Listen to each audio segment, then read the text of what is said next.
Hola YouTube! J'espère que vous allez bien malgré les températures qui refroidissent.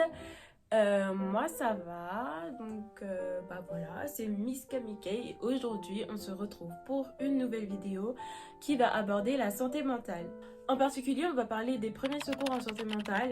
Donc si vous connaissez quelqu'un qui a l'air pour vous de ne pas aller très bien et que vous voulez faire quelque chose mais vous ne savez pas par où commencer, cette vidéo est faite pour vous. Donc cette vidéo sera la première vidéo d'une série de 3 vidéos qui aborderont chacune un trouble différent. Et elles aborderont également comment réagir face à ces troubles. Tout d'abord, je vais présenter un peu en quoi consistent les premiers secours en santé mentale parce que on connaît très bien les premiers secours en santé physique en général, donc comment réagir en cas d'AVC, etc.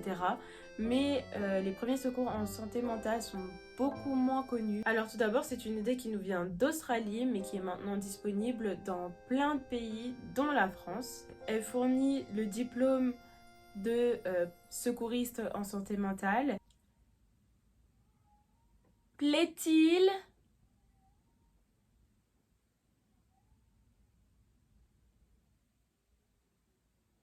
Attention, mes vidéos ne permettent pas d'avoir le diplôme de secouriste en santé mentale, d'accord ? Je ne suis moi-même, même si j'ai passé la formation, pas qualifiée pour faire passer cette formation. Alors moi du coup je l'ai passée dans le cadre de ma fac en attendant de recevoir mon réel diplôme que j'obtiendrai à l'issue de mes études.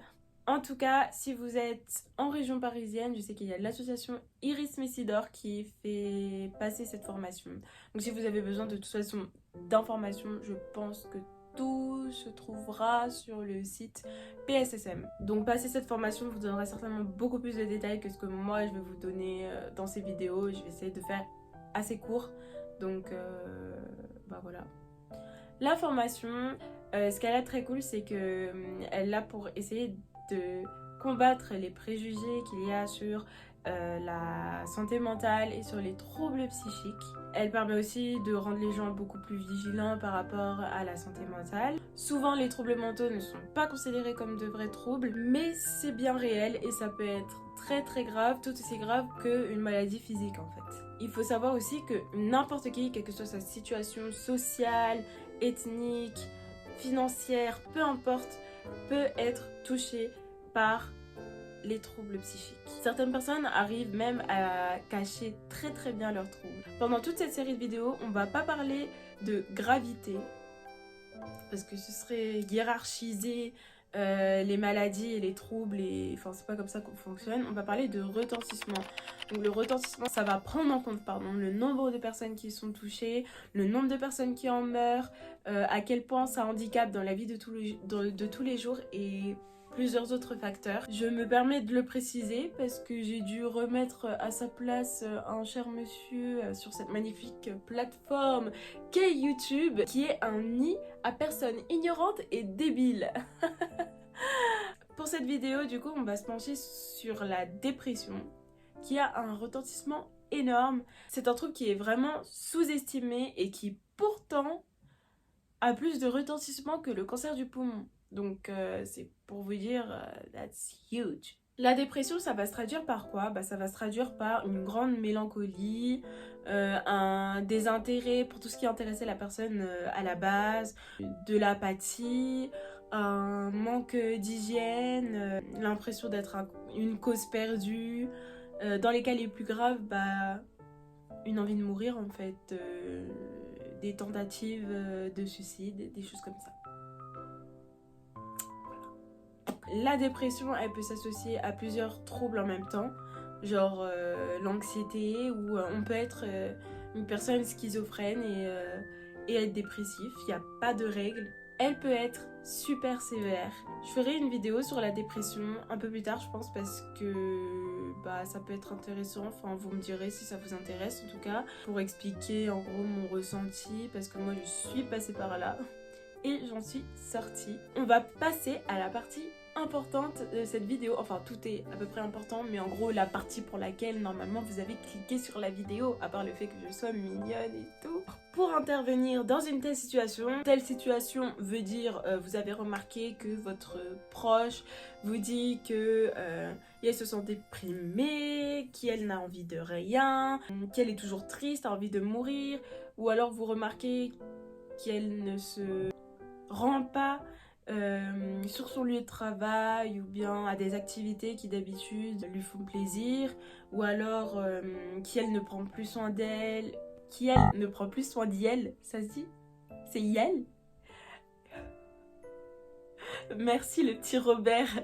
Je suis vraiment très très contente de cette réforme, mais je n'arrive pas à bien l'utiliser, donc que la personne ne prend plus soin d'elle. Donc il faut vous rappeler du mot A-E-R. Donc A-E-R-E-R. A stands for approcher. Donc allez voir la personne. Disclaimer, je ne le dirai jamais assez, assurez-vous d'être vous-même dans un état stable avant d'approcher une personne, parce que vous serez incapable d'aider une personne qui est en détresse si vous-même vous êtes en détresse. Ok?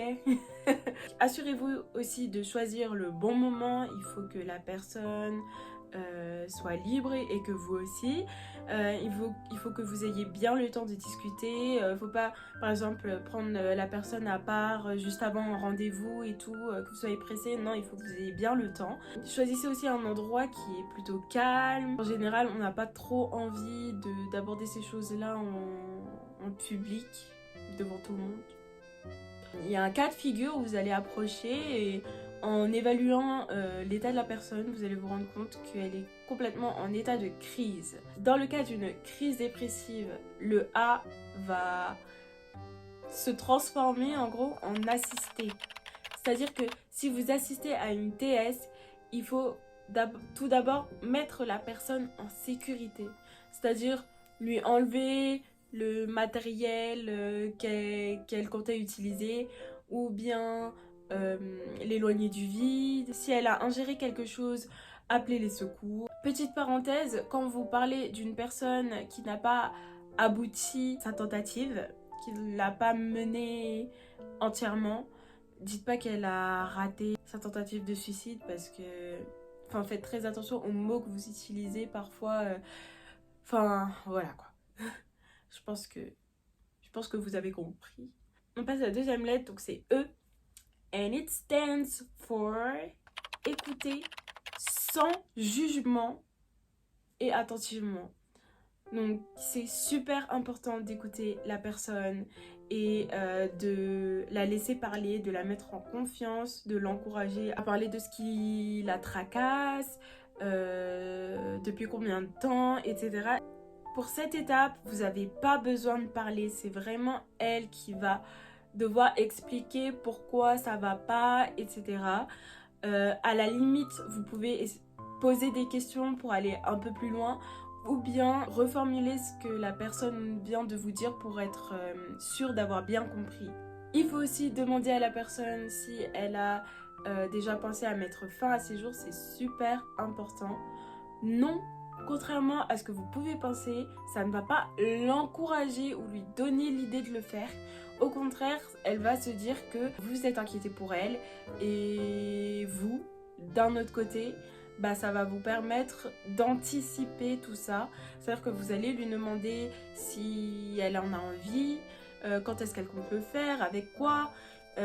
Et vous, ça va vous permettre d'avoir en fait un train d'avance par rapport à tout ça. Je dis ça parce que, en général, une personne suicidaire n'a pas vraiment envie de mourir. Elle a envie surtout que ses tourments s'arrêtent en fait. De ne plus ressentir tout ce mal-être. On passe au R.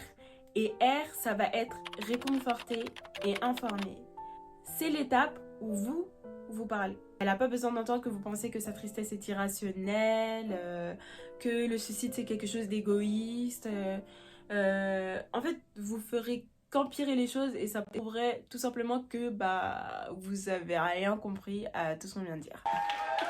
Voilà. La dépression, c'est un trouble psychique. C'est un trouble. Ça veut dire que Ce n'est pas de la faute de la personne si elle est malade, ce n'est pas quelque chose qu'elle contrôle, enfin... Vous êtes déprimé, soyez juste heureux. Non. Dans cette situation, c'est très important de rassurer la personne, de lui expliquer que la dépression, ça se soigne. La caméra a coupé, j'adore ma vie. Bon, alors, j'étais en train de dire que la dépression, ça se soigne. Donc, plusieurs personnes sont déjà passées par là, plusieurs personnes se sont déjà soignées. La dépression n'est pas une fatalité. Gardez aussi à l'esprit que, à part ce que je vous ai dit tout à l'heure, trouver les bons mots, c'est pas la priorité. La priorité, ça va être l'honnêteté. La priorité, ça va être l'empathie. Ça va être de lui montrer que vous êtes là pour elle, que vous êtes là pour l'encourager et pour être à ses côtés pendant ce combat. Le deuxième E, ça va être pour encourager à aller voir des professionnels. Et par professionnel, je veux dire aller voir un psychiatre, je veux dire aller voir un psychologue, ou bien si vous avez plus confiance en le médecin de famille, le médecin généraliste, vous allez voir le médecin généraliste. Contrairement à tout ce que les théories complotistes et autres choses aberrantes peuvent dire, les thérapies et les traitements médicamenteux ont fait leurs preuves. Dans la plupart des cas, ça marche. Enfin, la dernière étape, ça consiste à renseigner sur les autres alternatives possibles. Donc, ça va inclure la méditation, le yoga, mais aussi la sophrologie, l'ergothérapie, la zoothérapie, la thérapie par l'art, tout ça. Il y a plein de trucs. Même si, sur le long terme, un professionnel, ce sera certainement plus utile. Enfin, moi, c'est ce que je pense. Si la personne ne veut pas se faire aider et qu'elle n'est pas dans un cas vraiment critique où vous pensez qu'elle va vraiment pas tenir longtemps, ne la forcez pas. Mais n'abandonnez pas non plus. Donc, c'est-à-dire que il faut continuer à l'encourager à aller voir des professionnels, peut-être plus tard, dans un autre cadre, voilà. Surtout, demandez-lui pourquoi elle veut pas. En général, les réponses, elles vont être qu'ils n'ont pas confiance en les professionnels, ou alors c'est trop cher, qu'ils ont l'impression qu'ils ne vont jamais guérir. Alors, vous avez la réponse à toutes les questions en fait.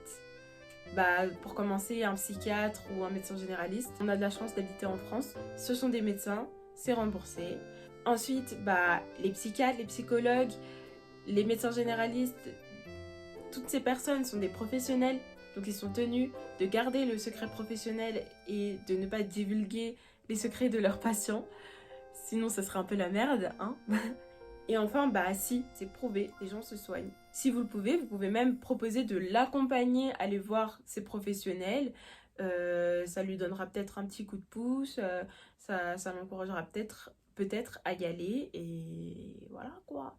Elle se sentira peut-être moins en danger en y allant avec quelqu'un qu'elle connaît et qu'elle apprécie. Merci beaucoup d'avoir regardé cette vidéo jusqu'au bout. J'espère que cette vidéo vous aidera à réagir si vous vous trouvez en face d'une personne qui est dans cette situation. Et j'espère que vous avez appris des choses. Donc je vous dis à très bientôt pour la suite de cette série de vidéos. En attendant, prenez bien soin de vous et prenez bien soin des autres. Peace out!